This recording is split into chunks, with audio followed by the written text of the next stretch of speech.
अस्सलाम वालेकुम dear students. इस चैप्टर के एक्सरसाइज की तरफ जंप करेंगे। अब सबसे पहले मल्टीपल चॉइस क्वेश्चंस को डिस्कस कर लेते हैं।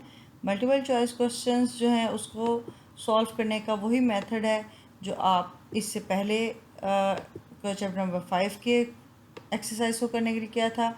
आप सब ऑप्शंस को ज़रूर पढ़ेंगे और जो आप जिस ऑप्शन से डिसएग्री करते जाएंगे तो आप राइट ऑप्शन की तरफ जंप करेंगे। ठीक है, आपने फ़ौरन से आप राइट ऑप्शन की तरफ जंप नहीं करना बल्कि सब ऑप्शंस को पढ़ना है। एमसीक्यूज़ हैं या तो नॉलेज बेस होते हैं या कॉन्सेप्ट बेस होते हैं।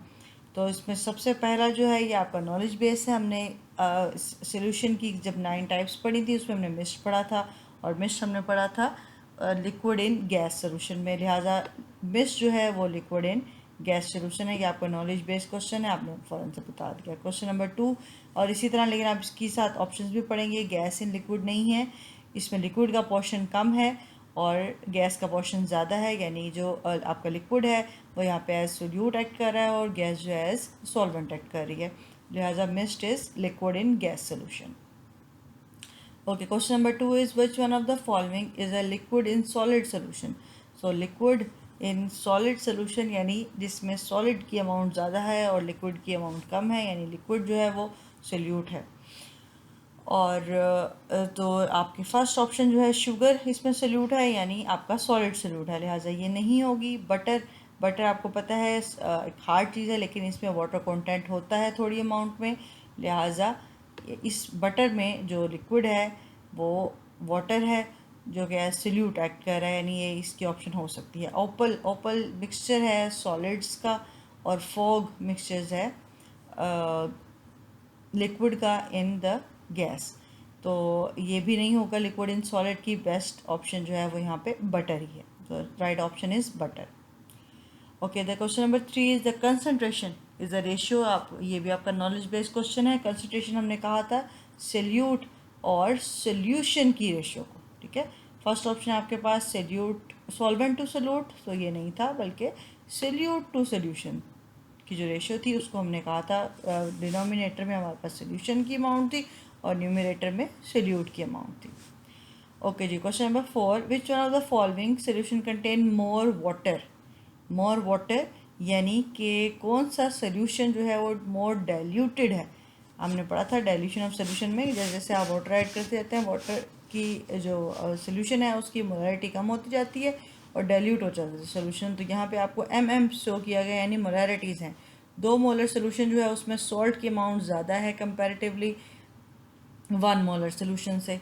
बात हो रही है यहाँ पे वाटर की, तो वाटर जो है वो 2 मोलर और 1 मोलर में से ज़्यादा अमाउंट एज कंपैरिजन जो है 1 मोलर की है और उसके कंपैरिजन में ज़्यादा 0.5 मोलर किया और उसके कंपैरिजन में ज़्यादा जो है 0.25 मोलर किया। तो हमने सिर्फ 1 सिलेक्ट करना है, इसलिए हम 0.25 मोलर को डी वाली ऑप्शन को सिलेक्ट करेंगे, क्योंकि इसमें जो है अब मोलैरिटी कम है, लिहाजा सॉल्ट और वाटर की अगर आप कंपैरिजन करें तो ज़्यादा वाटर जो है वो 0.25 मोलर वाले सोल्यूशन में होगा। ठीक है जी, उसके बाद है ये एक थोड़ा ट्रिकी सा यानी कॉन्सेप्ट बेस्ड क्वेश्चन। आपको कहा जा रहा है कि 5% वेट ओवर वेट यानी mass over mass sugar solution आपने बनाना है, यानी दोनों चीज़ें आप ग्राम में वे करेंगे तो टोटल आपके पास आंसर आना चाहिए 5%। तो अगर आप यहाँ पे रिव्यू करें, आपका जो फॉर्मूला था that contain the amount of solute over amount of solution multiply two with the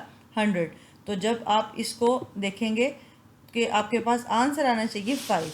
ठीक है, तो आपका सल्यूट अगर है फॉर एग्जांपल सारी सब ऑप्शंस में आप पढ़ लें ABCD को, 5 gram of solution sugar dissolve in 90 gram, 5 gram of sugar dissolve in 100 gram, 105 gram and 95 ग्राम। तो अगर 90 ग्राम को आप देखें यहाँ पे, तो 90 ग्राम में जब आपका सल्यूट है वो है 5। ठीक है, और जो आपका है जी सल्यूशन यानी टोटल सोल्यूशन जो है वो आपका बनेगा 90 ग्राम वाटर। ऑप्शन ए में से बता रही हूँ, 90 ग्राम अगर वाटर है और 5 ग्राम आप उसमें ऐड कर लें शुगर, तो टोटल बन जाएगा आपके पास सोल्यूशन का वॉल्यूम 95। ये भी हमने ऊपर वाले MCQ में भी इसको डिस्कस किया कि आपके पास डिनोमिनेटर में सोल्यूशन का वॉल्यूम है, तो ये बनेगा 95। तो जब आप इसको मल्टीप्लाई करेंगे 100 से तो ये आंसर 5 नहीं बनेगा। ठीक है। ऑप्शन नंबर बी में देखें 5/100 ग्राम वाटर का है, तो टोटल सोल्यूशन का वॉल्यूम बन जाएगा 105 ग्राम। ठीक है, 100 से आप मल्टीप्लाई करेंगे तो आंसर आपका 5 नहीं आ रहा। आपका आंसर 5%, उन्होंने पहले ही पूछा आपसे कि 5% का बनाना है आपने। ठीक है, तो ये ही इसी को जब आप चेक करेंगे थर्ड ऑप्शन को, 5 gram of sugar dissolve in 105 gram of water, तो 105 ग्राम ऑफ वाटर में भी आपका जो टोटल हो जाएगा वॉल्यूम वो होगा 5/110 ग्राम्स। ठीक है, तो जिसका आंसर भी आपके पास आएगा डिफरेंट, 5% नहीं आएगा। लेकिन जो आपकी डी ऑप्शन है जिसमें 5 gram of sugar dissolve in 95 gram of water, तो 5 ग्राम 5 + 95 हो जाएगा आपके पास 100। ठीक है, तो जब आप इसे मज़ीद इस इक्वेशन को 100 से मल्टीप्लाई करेंगे परसेंट निकालने के लिए, तो परसेंट का 100 और ये 100 आपस में कट जाएगा, तो आंसर आपके पास आएगा 5। ठीक है जी, तो 5% सोल्यूशन तब बनेगा जब आपके पास शुगर होगा 5 ग्राम और वाटर होगा 95 gram. So option number D is the right answer.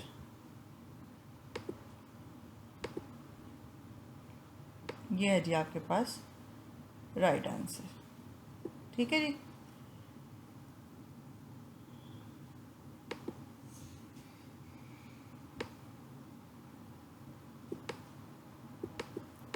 and now next is question number 6, which says if the solute forces are strong and the solute solvent interactions, so the solute will not dissolve.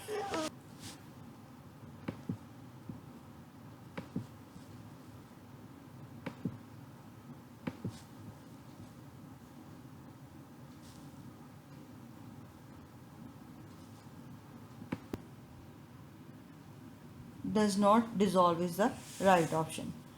And the question number 7 is about the solubility, which one of the following show negligible effect of temperature on solubility. So option number A, B and C जो तीनों salts हैं ये हमने पढ़े थे in the first heading, under the first heading, when by increasing temperature solubility is also increased. तो जो negligible effect था वो था जी आपका NaCl पे। ठीक है, option number D is the right option. उसके बाद क्वेश्चन नंबर 8 है विच one of the following is a heterogeneous mixture.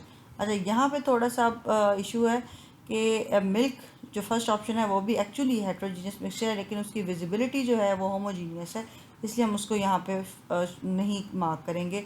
Ink obviously है ही आपके पास हेट्रोजीनियस मिक्सचर, लेकिन उसकी विजिबिलिटी जो है वो होमोजीनियस है। शुगर सोल्यूशन आपका है ही ट्रू सोल्यूशन, वो होमोजीनियस मिक्सचर है, तो यहाँ पे आप इसको मार्क करेंगे। जो आंसर वो है मिल्क ऑफ मैग्नीशिया, जो आपको दिखाई भी हेट्रोजीनियस ही दे रहा होता है। ठीक है जी, उसके बाद थिंडल इफेक्ट जो कि हमने करेक्टरिस्टिक प्रॉपर्टी पढ़ी है सिर्फ कोलॉइड्स की, तो यहाँ हम कोलॉइड ढूंढेंगे। शुगर सोल्यूशन ट्रू सोल्यूशन है, पेंट सस्पेंशन है, जेली जो है आपका कोलॉइड है, और चॉक सोल्यूशन जो है आपका सस्पेंशन है। लिहाजा थिंडल इफेक्ट सिर्फ जेली शो करेगी यहाँ पे। ओके, हाँ जी, अगला क्वेश्चन भी थिंडल इफेक्ट के बारे में है। Tyndall effect is due to the scattering of the beam of light, के भी आपका नॉलेज बेस्ड क्वेश्चन। और question number 11 is 10 centimetre cube of alcohol dissolve in 10 gram. First solute है जी सेंटीमीटर में और सॉल्वेंट है ग्राम में, लिहाजा ये आपका होगा वॉल्यूम ओवर वेट सोल्यूशन। ठीक है जी, उसके बाद है जी when a such solution is diluted. Dilution तब होती है जब आप उसमें ऐड करते हैं मज़ीद पानी, तो ये बन जाता है आपका unsaturated solution. Option number B is the right option. Last question is about molarity. Molarity is the number of moles of solute dissolved in the 1 decimeter cube of the solution.